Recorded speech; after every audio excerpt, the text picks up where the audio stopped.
Welcome to the ClearPoint Media, ladies and gentlemen. And before we get into what this podcast has for you, allow me just to take a minute to appreciate you for your great support you've been providing for this channel. And we say thank you very much for your continued support to this channel, because your support is what is making this channel alive. And now, dear ladies and gentlemen, just a humble request that if you are watching me and have not subscribed to this channel, kindly subscribe to this channel and activate the notification so that next time we do any video, YouTube will automatically notify you. Like our videos and comment to show your support to our work in this channel. And to those who have already subscribed to this channel, we say thank you very much for your continued support to this channel. Now, ladies and gentlemen, without much ado, allow me to get into what this podcast has for you. Now, ladies and gentlemen, as things continue going wrong in Uganda, where the opposition leader, that's Bobbi Wine, is being kept under serious and dangerous manful hands, and PLO Lumumba sent an urgent warning to Museveni, warning him against the things he's doing that are wrong or go against the rights of the people of Uganda. Those things that he's doing that are against ruling, and how inhuman he is. And PLO Lumumba told him that, remember, everything has its end, and even that leadership will come to an end. And I want us to listen to what PLO Lumumba said to Museveni before we continue. The Electoral Commission should be in the forefront of reminding all political players that good politics is a competition of ideas, where people receive communication from those who are seeking political office and choose on the basis of the superiority of ideas. And any individual or group of individuals who perpetrate or encourage people to participate in violent activities should be barred from participating in the electoral process. It is only when there is firmness against perpetrators of violence that a clear message is sent to others that violence will be punished and will not be tolerated. The elections in Uganda are not unique and different from other elections in the continent of Africa. We have seen it in Kenya, in different countries. Violence appears to be part and parcel of our electoral processes, and electoral processes are tended by violence, by cutthroat competition, because the politicians see elective positions as positions of material aggrandizement. We must liberate the politicians from the belief that their role as politicians is to use any means necessary. We must redefine leadership. When we redefine leadership as positions of trust and responsibility, then the politicians will themselves be liberated from using violence. They'll make the political process one where their ideas are subjected to scrutiny and they are elected on the basis of those ideas. Until we do that, we will always have violence. Until we do that, we'll always have conflict. Until we do that, we will be poisoning the political chalice to the detriment of the society, to the detriment of this generation and generations yet to be born, and therefore to the detriment of our countries. Liberate yourselves from greed. Liberate yourselves from seeking power at all costs.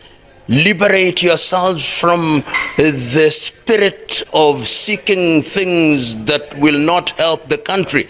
Liberate yourselves from seeking power for power's sake. Embrace trusteeship. Embrace citizenship. As the Greeks used to say, in any society there are tribalists and there are idiots and there are citizens. I'm asking all of us, not only in Uganda, in the continent of Africa. Let us be citizens who do things that are in the best interest of our countries and that makes our countries great and makes Africans great and respectable throughout the world. It can be done, and it must be done. Now, as the Ugandan opposition leader Bobbi Wine is put under critical manhunt by the police officers in Uganda, his family on the other side is also disturbed and distracted as their privacy is interfered with by the military personnel. Bobbi Chagulanyi, that is Bobbi Wine's wife, came out and cried publicly to the people that they need help. Just before I continue, allow me just read for you what Bobbi Chagulanyi said. We are not safe. Military men are inside our compound. Others are outside, all around our wall. They have infringed on our privacy for 6 days now. And last night, they banged our doors while insulting me and my husband. We are hungry. They have blocked food supplies from getting to us. We need freedom. And that is Bobbi Chagulanyi, Bobbi Wine's wife, crying to the people, telling the people that the police officers who are deployed outside their compound and some inside their compound are preventing anything that can come in for them as foodstuffs, because their foodstuff that they had was over and they needed some. And when they made an order of foodstuffs to be brought to them, the police officers blocked the person who was sent to deliver the foodstuffs to Bobbi Chagulanyi. And Bobbi Wine, who is also hiding, left a statement on his X page telling the people that last night, as Museveni's son was making these threats to kill me and gloating over killing 22 of our supporters, in reality, he has killed over 100 since last week. The military who are stationed inside our compound yet again banged my house doors as they sang profanities, ordering the occupants to come out of the house if they are men. The people at my home say the criminals seemed to be drunk. We demand the military to vacate our home immediately. My wife and people are not safe. They are starving after these criminals blocked food from reaching them. They cut padlocks of our gates and replaced them with chains. Free Uganda now. And that is Bobbi Wine's statement that he left on his X page, addressing the rogue actions that are done by the Museveni's government, and most probably Museveni's son. And to show how incompetent General Muhoozi is, he replied some of Bobbi Wine's tweets, and the comment that has shocked the nation and the whole world is that General Muhoozi is saying confidently that personally, I'm embarrassed by our record. 22 killed in 1 week is too low. I promise to do better. And he said that the 23rd person that he wants to be killed is Bobbi Wine. Ladies and gentlemen, is this the kind of leadership that we need to get from our leaders? Ladies and gentlemen, I hear Bobbi Wine talking about how the family are being done wrongly and how the people of Uganda are suffering in the hands of Museveni. I feel like crying, but because I'm a man, I hold the tears. How are you? How's your family? I'm alive. I don't know how my family is. He spoke to Al Jazeera. I would love to be in my home. I've not changed my clothes in days. I want to be home. I want to be free. I want to take care of my people. But the military and police have taken over my home. This is a crackdown to intimidate, to silence, and to completely, subdue the forces of change. We want the people of Uganda to take charge of this and find numerous creative ways. It could be protesting on the streets. Some of us started protesting by holding high the national flag. Others can protest by staying at home. Protests largely over the election result turned violent in different parts of the country. And remember also yesterday, Winnie Byanyima said something about Dr. Kizza Besigye, who has been in prison since last year, if I'm not wrong. The reason why he was imprisoned was because Museveni knew that the leadership of Uganda, he had planned to leave it to his son, General Muhoozi. But Kizza Besigye was not in support of that his action of extending the term limit so that he can be able to leave the power or the presidency of Uganda to his son, General Muhoozi. And he also had plans of changing the general of the military. He planned to reshuffle also the space of general.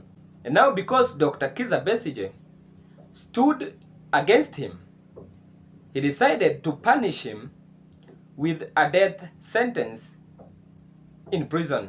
Now, according to what is happening and the wrongs they are doing, the world is watching, and believe me this is the time that freedom is going to speak in Uganda, and the people are going to be freed. The prison are going to be released, and life is going to be enjoyable and comfortable in Uganda.